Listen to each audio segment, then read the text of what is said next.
Sa pagpauminto sa minimum wage sa mga trabahante sa Region 7, may pipila ka mga kumpanya kawa pa makatuman ini base sa inspeksyon sa Tuli 7. Samtang nagpahinumdom ang ahensya sa paghatag sa 13th month pay sa mga trabahante. Ang report ni Nico Sereno.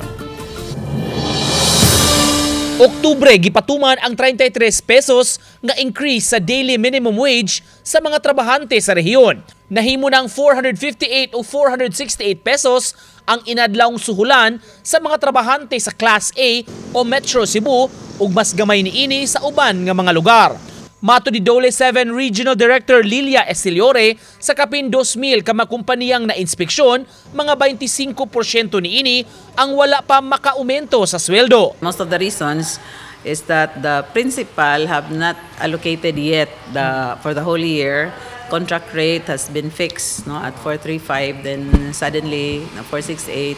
They were not able to anticipate, so some are centrally based, so they need to have approval. Ang dili gyud matagaan, they can file sa ato. Ning nagkaduol ang Pasko, nagpahinumdumsab ang ahensya sa paghatag sa mga employers sa mandatory 13th month pay sa ilang empleyado. Bisan katong pipila pa ka buwan, kwalipikadong mudawat og porsyento niini.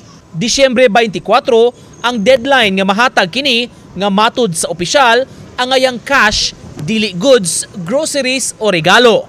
Ang trabahante man good na sila preference kung sa para ba sa eskwela silang anak, para ba sa ospital, silang mga nang inahan ginikanan mo na nga kung tagaan ka og say mga sinina kay mooy produkto, so dili na siya pwede. Samtang gikalipay sa Dole ang pag-arang-arang sa dato sa panarbaho sa rehiyon. Gikan sa 8% nga natala sa miaging tuig, karong Setyembre, 5.2% ang unemployment rate matud sa Dole 7. Kahinumduman karong bag-o, may mga job fairs sa magilusad aron matabangan ang mga nangitag trabaho. Uban ni Marlon Melgazo, Nico Sereno, Balitang Bisdak.